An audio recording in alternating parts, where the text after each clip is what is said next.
Okay, Scranton is a part of Lackawanna County in northeastern Pennsylvania. According to the City of Scranton's website, it was incorporated in 1866. Scranton, what? The Electric City. We'll get to the Electric City. It was named in honor of George W. and Selden Scranton, who founded the operation that became the Lackawanna Iron and Coal Company in 1840. Were they a couple, or were they like brothers, or were they father and son? I think they were brothers. So they were a couple. Yes. They were a couple of men. They were a couple of men who might have been brothers. Maybe brothers, maybe lovers. Maybe brother lovers. I'm choosing not to look it up for confirmation one way or the other. The land was initially inhabited by the Capoose and Lenape Indian tribes, with white people ruining things in the mid-18th century. As per usual. It's what we do. Right on schedule. The area was initially known as Deep Hollow, and its permanent white settlement dates back to 1788. Before being named Scranton in 1851, the area was also known as Unionville, Slocum Hollow, Harrison, and, my favorite, Scrantonia. Okay, bring back Scrantonia. I know. Scranton is just a hideous name. It doesn't sound great. Like, it's close enough to scrotum. And it's just kind Sounds of like harsh, scratch. Yeah. Scramble, Scranton. Scrantonia has an air of... It's very demure. It's very mindful, as the kids are saying. It is mindful. It's demure. Mindful.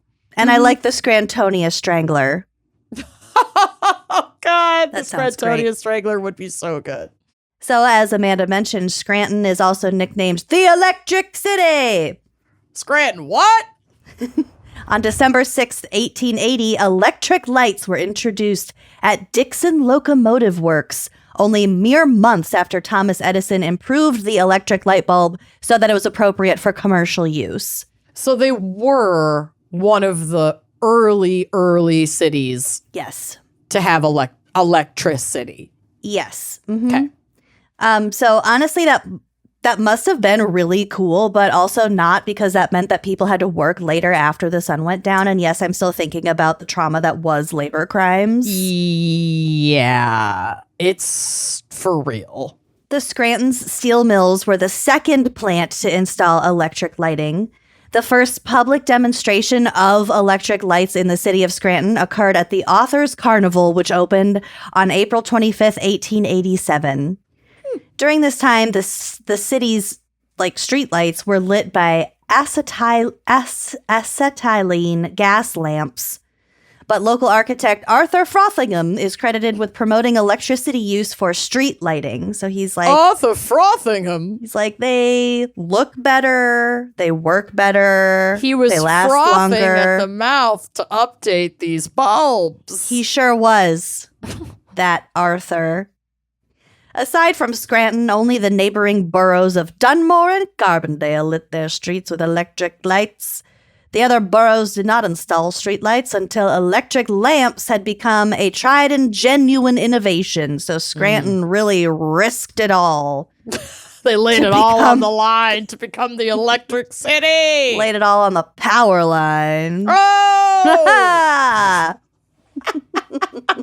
At least I got a little high off of that one disgusting rip, because it would have been such a bummer if I'd put my mouth through that with no effects, but I'm feeling pretty good. And your throat. Ugh. Don't even get me started on the throat. Your buds. Taste buds. Yeah. Yeah. Okay. I love this. It's very sad, but I love it. Oh, God.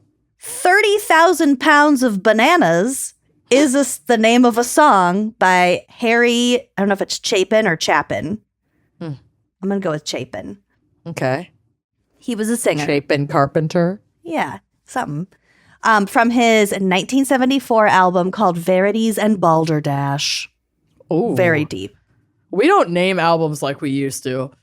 Paul Simon does. Verities and Balderdash. Paul Simon does. But that's it. basically. Well, and he's like old as shit, so He's old enjoy it while it as lasts. shit.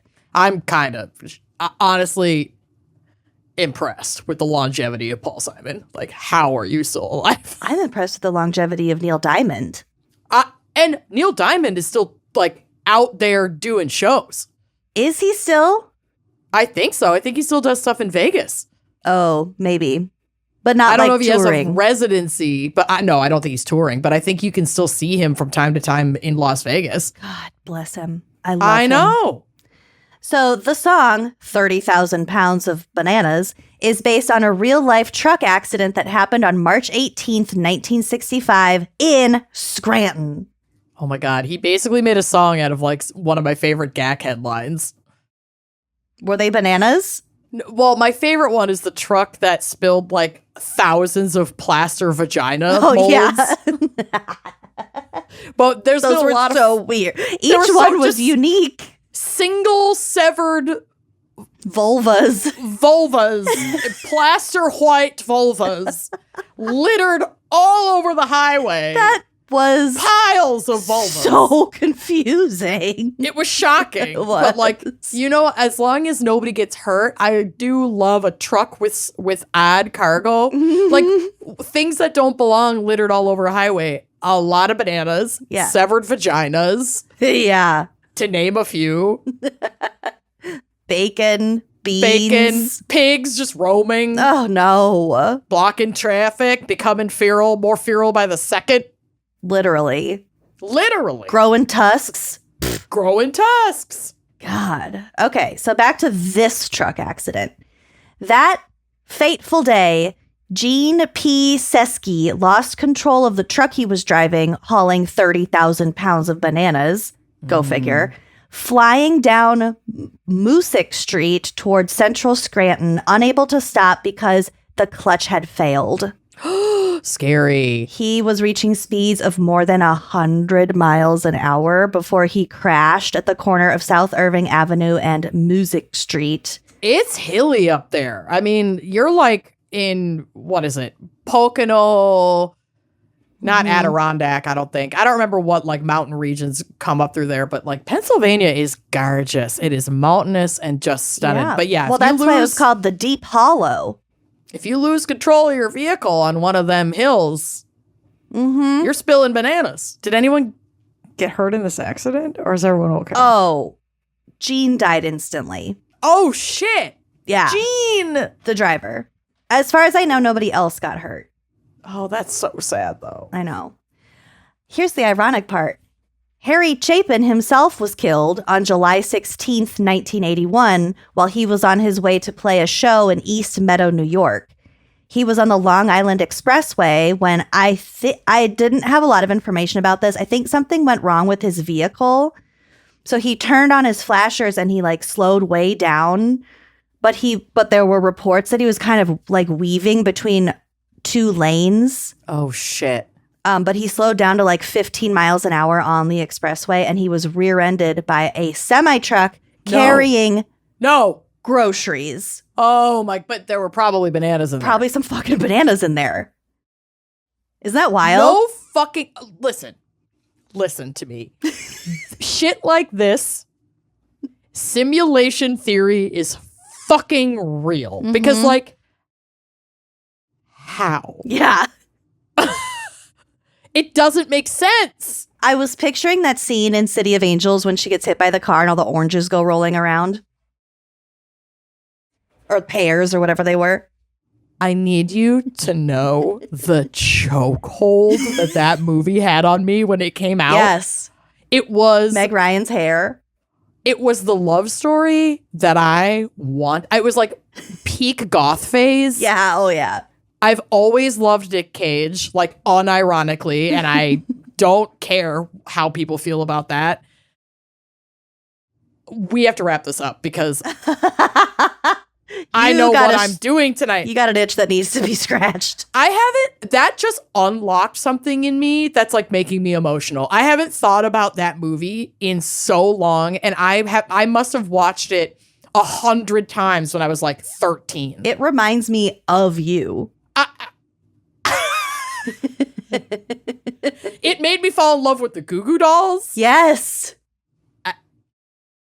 Leather dusters were back on the table, finally. Yeah, finally. Okay. Meg's crazy hair. I loved it. When I was 14, Felicity could never. No. I tried to do a Meg Ryan flippy haircut in beet red. Yeah. Fire engine red. I remember. I've been through it, you guys. Didn't she have curly hair in that movie, though? I think she did, but I never had curly hair, so it was the closest I was going to get. You tried. Didn't work. I did get 2 perms. Anyway, so here's a quote from Wikipedia. The force of the collision crushed the rear of the car, ruptured the fuel tank, and dragged the car several hundred feet on the pavement. Passers-by managed to help the unconscious Chapin out of his engulfed 1975 Volkswagen Rabbit. He was choppered out of there, but he died at 1:05 p.m. from internal bleeding. And his widow won $12 million in a wrongful death suit against Supermarkets General, who owned the truck that hit him. Wow. So good for her. Did you listen to the song? No. Should we hear a clip of it? Yes. Ooh.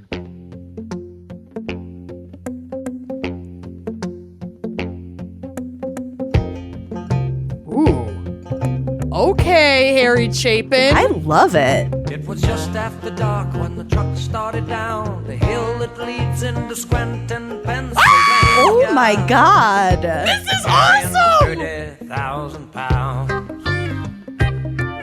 of banana. 30,000 pounds hit it big jump of banana. Woo! Shut the fuck up! He was a young driver. Okay, Harry. Just out on Wow, that was awesome! I'm putting that on a Spotify playlist right I'm now. literally adding it to my music library right now. What a bop! Yeah, I liked that. Okay, I loved that. Thank you so much. Thank you for looking it up. Girl, Didn't I even got cross you. my mind. You know, I hate Nope. music. I know you do. Freak. All right, so Scranton is also famous for being home to the fictional Dunder Mifflin, the paper company, paper company from the U.S. adaptation of The Office. While much of this series was filmed in California on a set, there were a lot of locations shot outside the Dunder Mifflin office that are real places in Scranton. Mm-hmm.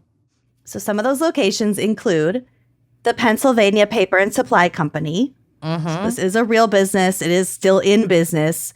And while the characters never visit it, it is featured in the opening credits. I drove by it, the little tower. Yeah. It's cute as hell. It is really cute. Scranton's adorable. It's an adorable little city. Aw, I like that. Yeah, it's real cute. Did you know that Poor Richard's Pub is a real pub? Yep, because I went by there too. I did my own little driving tour. Well, it's inside a bowling alley. Mm-hmm. But maybe there's like an outdoor entrance. But that's the South Side Bowl. The pub is a real place that is open 7 days a week and is depicted and mentioned frequently throughout the series. It's used as a hangout spot for the characters. Mm-hmm. Okay, so How cool is that too? Like that this business just was picked. Mm-hmm. And then, I mean, it had to have elevated their business as the popularity of that show grew. And like certainly Office fans like make pilgrimage there. Yeah, so a lot of these All the time. a lot of these places sell, if they're like Merch. retail spaces, they sell the Office merch. That's genius. The marketplace at Steamtown, formerly known as the Steamtown Mall. Town Mall. So this is where Phyllis got kicked out of for harassing author Sue Grafton. Yeah, because you told me not to take no for an answer.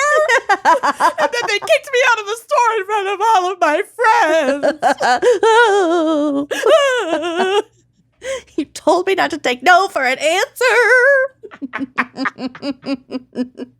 I literally just watched that episode. I've been watching, they added more Superfan episodes. I love watching those. Oh, yeah. The extended cuts on Peacock. Not an ad. I just am depressed and this is the only show I watch. But also Peacock, get at us. Yeah. I watch a lot of TV. Lot of housewives. So while you're at the marketplace at Steamtown, you can get your picture taken in front of the Scranton Welcomes You sign that is also featured in the opening credits. Mm-hmm. This was the one I got most excited about. Alfredo's Pizza Cafe is real. Not Pizza by Alfredo. Not to be confused with Pizza by Alfredo, which is fictional. Yep. Alfredo's Pizza Cafe says, quote, "Beyond pizza, we serve salads, wraps, burgers, subs, pasta, steaks, seafood, and more." Oh my God. I should have gone there. What was I thinking? You weren't. I weren't. I weren't. I was still reeling from my near-death experience at Are You There, Goddess Queen Margaret. There was a cop outside. I couldn't go in. Still reeling from the dysentery. Okay, so also Scranton City Hall, which gets a few mentions and appears also in the opening credits of The Office. In 2021, stars Oscar Nunez and Kate Flannery, a.k.a. Oscar and Meredith, and Oscar, yeah. virtually presented a Dundie Award to Mayor Paige Cognetti and the city. So the specific Dundie was called the best hometown of The Office. Dundie. Not busiest, bushiest beaver. No. Poor Phyllis. So the Dundie is on permanent display at City Hall. That's so cute. And apparently John Krasinski shot several scenes from the opening credits because he visited Scranton and he was just driving around researching his role and shot some raw footage on his camera. That makes so much sense because you can super tell that a lot of the street shots are from a car with not a nice camera. Yeah, those were probably from John Krasinski. Cool. Also, I loved this little fun fact. Mary Pottis, director of membership at the Greater Scranton Chamber of Commerce, received a call from Philip Shea, who was the show's prop master.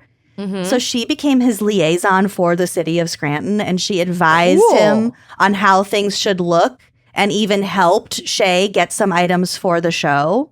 That's awesome. Eventually, Mary created an annual prop drop at the marketplace at Steamtown, so local business owners were invited to bring items with their company's logo for a chance to be featured on the show. This is so fucking cool. So, you know, I really do appreciate how many community efforts that the showrunners actually made. Yeah. You know, on the filing cabinet next to Dwight's desk, there's that sticker that says Froggy 105 or whatever. Is that a local radio station? It's a local radio station. Isn't that cute? My mind is blown. I love this. So sweet. I love fun facts about The Office because they're all so genuine and cute and adorable. Yeah, it's true. Well, the adorableness is about to vanish because we're going to get into my case. Cool. Yay. I'm glad we had fun for 2 seconds. I just, how much do you really want to know about Scranton? I turned it off before we went feral. Thank you. Okay, well, I'm ready, I guess. Be like Jan and just sniff my candle. Well, I sure hope you liked that clip. If you did like that clip, make sure you are subscribing to our YouTube channel, leaving us a nice review, and joining us on Patreon for even more video content, audio content, salacious content all around. Come join us. Treat yourself.